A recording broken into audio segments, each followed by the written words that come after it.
Hello student, स्वागत है आपका अपने इस नाइस मैथमेटिक्स चैनल में। मैं हूं जया सर और आज मैं मैट्रिक के परीक्षार्थियों के लिए रसायन विज्ञान से अति महत्वपूर्ण टॉपिक यानी अम्ल, भस्म और लवण लेकर के आपके बीच उपस्थित हूं। तो आज का हमारा टॉपिक है एसिड, बेस और साल्ट। और आज के इस वीडियो में हमने 47 ऑब्जेक्टिव क्वेश्चन को चुना है। ऐसे ऑब्जेक्टिव क्वेश्चन को लिया गया है जो आगामी बोर्ड की परीक्षा में अवश्य ही इसमें से अधिकांशतः क्वेश्चन पूछे जाएंगे। चाहे आप बिहार बोर्ड की परीक्षा दे रहे हो या सीबीएसई बोर्ड की परीक्षा दे रहे हो या किसी भी स्टेट गवर्नमेंट के जो बोर्ड है उससे मैट्रिक की परीक्षा आप दे रहे हो, सभी में ये प्रश्न काफ़ी उपयोगी और महत्वपूर्ण है। इसलिए वीडियो को स्किप नहीं करना है और सभी प्रश्नों को बारीकी से समझते जाना है। और यदि आपको मैट्रिक की परीक्षा इस साल देनी है तो निश्चित रूप से ये वीडियो आपको सर्वोच्च अंक दिला सकता है। तो देर नहीं करते हैं, आइए शुरू करते हैं। पहला क्वेश्चन आज का है बेकिंग पाउडर है। तो बेकिंग पाउडर एक मिश्रण है, इसलिए सही जवाब होगा आपका ए, मिश्रण।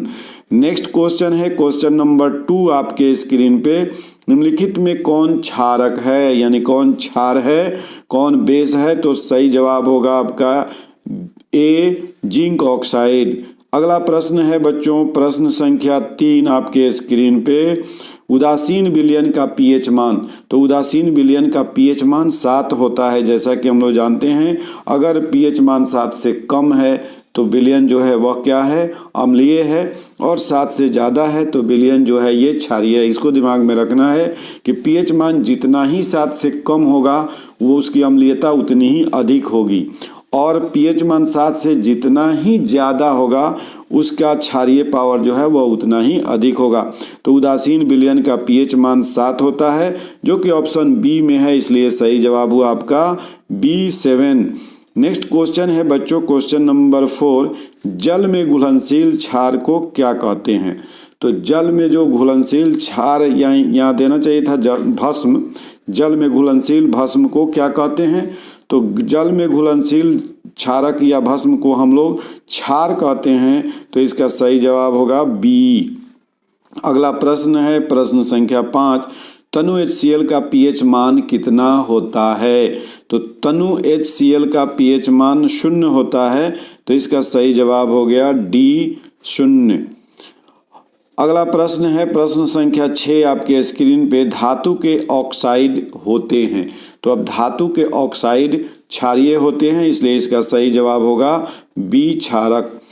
और हाँ, यदि आप इस चैनल पे नए हैं या अभी तक आपने चैनल को सब्सक्राइब नहीं किया है तो आपसे रिक्वेस्ट है कि आप फटाफट से चैनल को सब्सक्राइब कर लीजिए और बेल आइकॉन को टच कर दीजिए, ताकि जो भी वीडियो जब भी डाला जाए उसका नोटिफिकेशन आपको मिल जाए।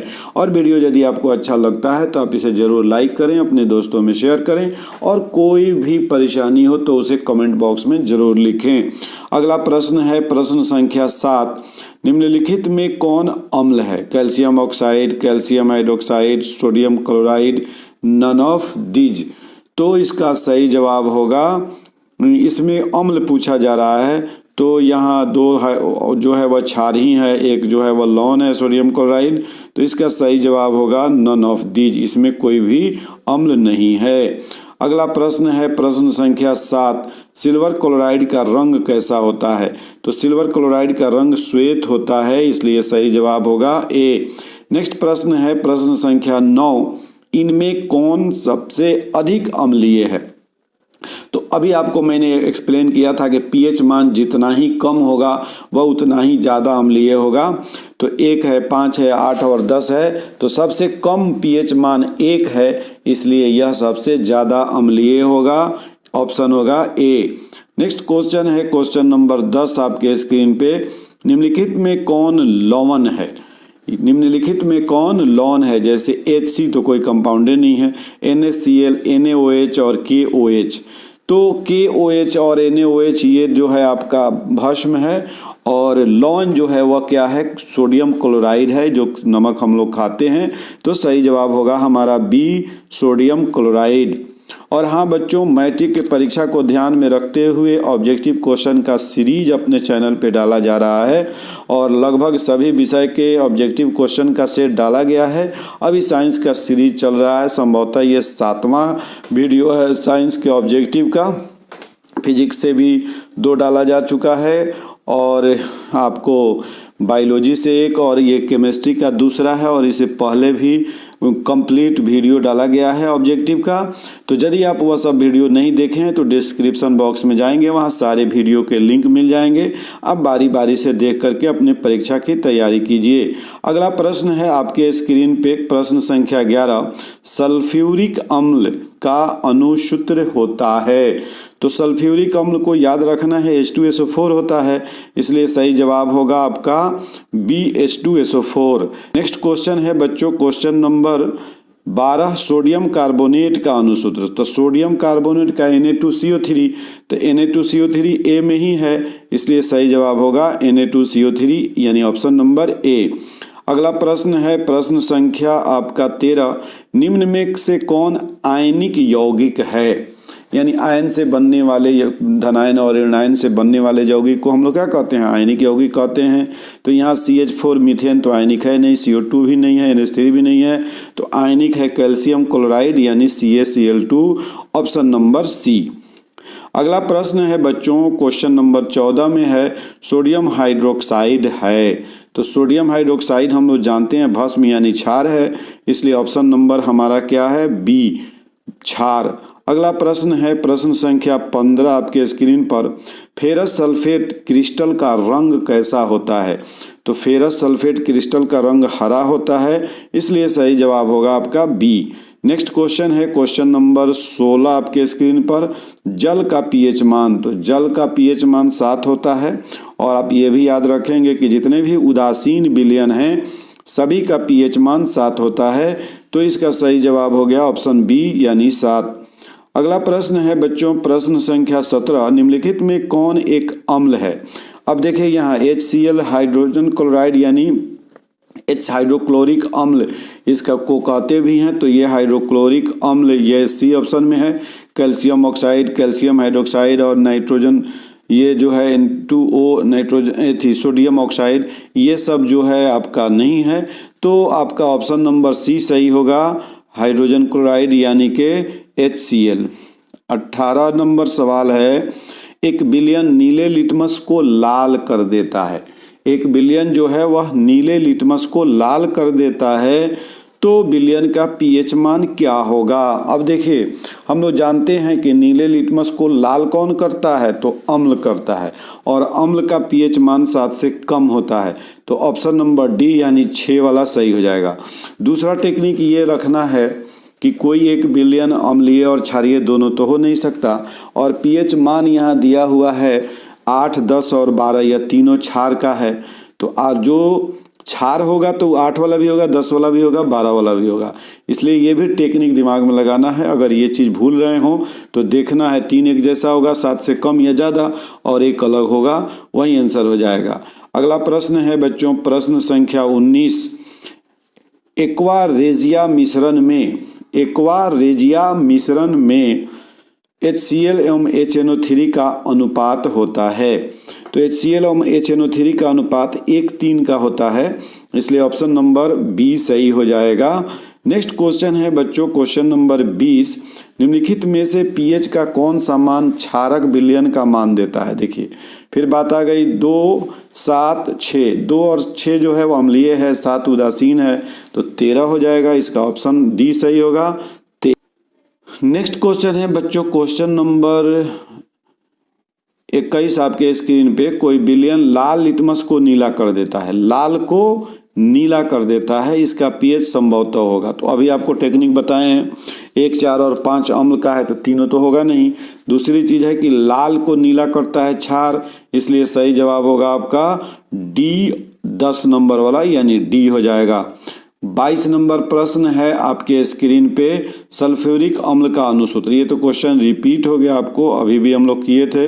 सल्फ्यूरिक अम्ल का अणुसूत्र H2SO4 होता है, तो सही जवाब होगा बी H2SO4। अगला प्रश्न है प्रश्न संख्या 23, नीला थोथा यानी तूतिया, नीला थोथा भी इसको कहते हैं, तूतिया भी कहते हैं, तो इसका अणुसूत्र यानी रासायनिक सूत्र क्या होता है? CuSO4 4H2O, तो इसका सही जवाब हो गया CuSO4 4H2O। नेक्स्ट क्वेश्चन है बच्चों क्वेश्चन नंबर 24, बेकिंग पाउडर का सूत्र, तो बेकिंग पाउडर का सूत्र होता है NaHCO3। अगला प्रश्न है आपके लिए प्रश्न संख्या 25, ग्लूकोज का रासायनिक सूत्र। तो ग्लूकोज का रासायनिक सूत्र C6H12O6, तो हो गया ऑप्शन नंबर बी। नेक्स्ट है अगला प्रश्न आपके स्क्रीन पे, खड़िया का रासायनिक सूत्र क्या है। तो ये सभी सूत्र आप जरूर याद रखेंगे, परीक्षा में पूछे जाते हैं। इसका सही जवाब है CaCO3।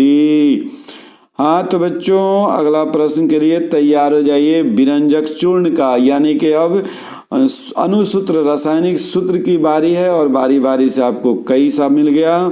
तो इसका सही जवाब होगा विरंजक चूर्ण का CaOCl2 यानी ऑप्शन नंबर सी। अगला प्रश्न संख्या 28, निम्न में कौन अम्ल नहीं है। देखिए नहीं शब्द को ध्यान में रखना है, सीधे नहीं पहले ही देख के मार देना है। अम्ल नहीं है यानी इसमें 4 जो है में एक ही अम्ल है, बाकी 3 अम्ल है और 1 अम्ल नहीं है। प्रश्न संख्या 28 में पूछ रहा है कि निम्न में कौन अम्ल नहीं है, यानी इस 4 में कोई ना कोई 3 अम्ल है और 1 अम्ल नहीं है। जैसे HCl hydrochloric acid, HNO3 nitric acid, H2SO4 sulphuric acid, ये 3 एसिड हो गए। तो बच गया KOH, तो आपका सही जवाब हो जाएगा DKOH, पोटेशियम हाइड्रोक्साइड। अगला प्रश्न है प्रश्न संख्या 29, निम्नलिखित यौगिक में कौन अम्ल है। तो इसमें अम्ल आपको दिखाई दे रहा है, अब फार्मूला याद रखेंगे तो फटाफट होता जाएगा।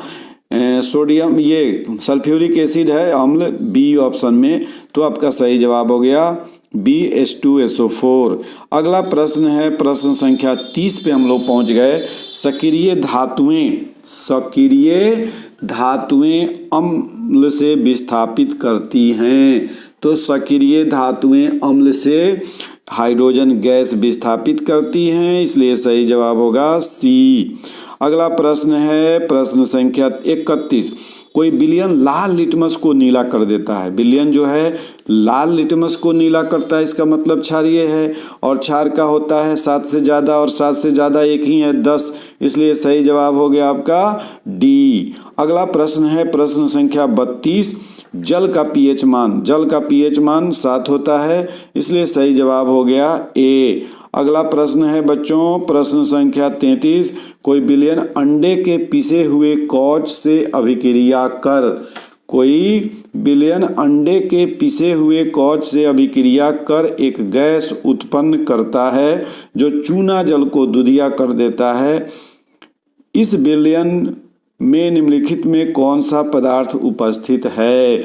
तो इसमें HCl और क्या है LiCl, NaCl और KCl, तो HCl हाइड्रोक्लोरिक एसिड हो जाएगा, इसका सही जवाब HCl। अगला प्रश्न है बच्चों 34 नंबर, विरंजन के लिए प्रयुक्त होता है। तो विरंजन के लिए ब्लीचिंग पाउडर का इस्तेमाल करते हैं, इसलिए सही जवाब हो जाएगा सी। अगला प्रश्न है प्रश्न संख्या 35, जल को जीवाणु रहित बनाने के लिए उपयोगी पदार्थ क्या है। तो जल को जीवाणु रहित बनाने के लिए उपयोगी पदार्थ धोवन सोडा, बेकिंग पाउडर, फिटकिरी, विरंजक चूर्ण, तो इसका सही जवाब हो जाएगा डी। अगला प्रश्न है प्रश्न संख्या 36 आपके स्क्रीन पे, बढ़ते हुए रक्त को रोकने में उपयोगी यौगिक है।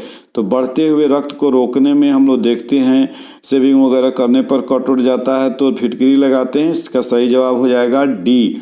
अगला प्रश्न है बच्चों प्रश्न संख्या 37, एसिटिक अम्ल में अम्लीय हाइड्रोजन परमाणुओं की संख्या है।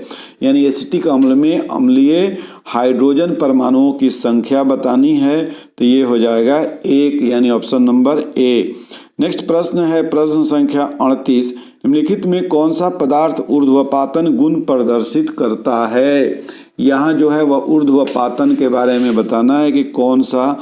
तो इसमें सोडियम क्लोराइड नहीं होगा, सोडियम कार्बोनेट भी नहीं होगा, अमोनियम क्लोराइड और क्या है CaOCl2, तो इसका सही जवाब हो जाएगा अमोनियम क्लोराइड होगा। इसका सही जवाब क्या होगा NH4Cl। ऊर्ध्वपातन जैसा कि आपको मालूम है कि ठोस से सीधे गैस बन जाए। हाँ तो बच्चों अगला प्रश्न है प्रश्न संख्या 39। पोटास एलम यानी फिटकरी का सही रासायनिक सूत्र होता है। तो इसका होता है K2SO4 Al2SO4 होल 3 और 24 H2O। ये जो है एक बार फिर से सुन लीजिए, K2SO4 Al2SO4 होल 3 24 H2O, जो कि ऑप्शन सी में है और इसका सही जवाब हो गया option number C. Next question है बच्चों क्वेश्चन नंबर 40 आपके स्क्रीन पे। निम्नलिखित विलयन में कौन सबसे अधिक अम्लीय है? तो सबसे अधिक अम्लीय वही होगा जिसका पीएच मान सबसे कम होगा, तो इसका सही जवाब हो गया ए। नेक्स्ट क्वेश्चन है क्वेश्चन नंबर 41। बहुक्षारक अम्ल के आंशिक उदासीनीकरण, बहुक्षारक अम्ल के आंशिक उदासीनीकरण से प्राप्त होता है अम्ल लौण। कौन होता है? अम्लीय लौण यानी कि ए। नेक्स्ट जो है वह क्वेश्चन नंबर है 42 आपके स्क्रीन पे। निम्नलिखित में कौन क्षारकीय ऑक्साइड है? आपको क्षारीय ऑक्साइड बताना है और क्षारीय ऑक्साइड जो है वह सोडियम ऑक्साइड यानी Na2O है। तो ये ऑप्शन नंबर डी सही हो जाएगा। 43 में है बच्चों, 43 है निम्नलिखित में कौन अम्लीय ऑक्साइड है?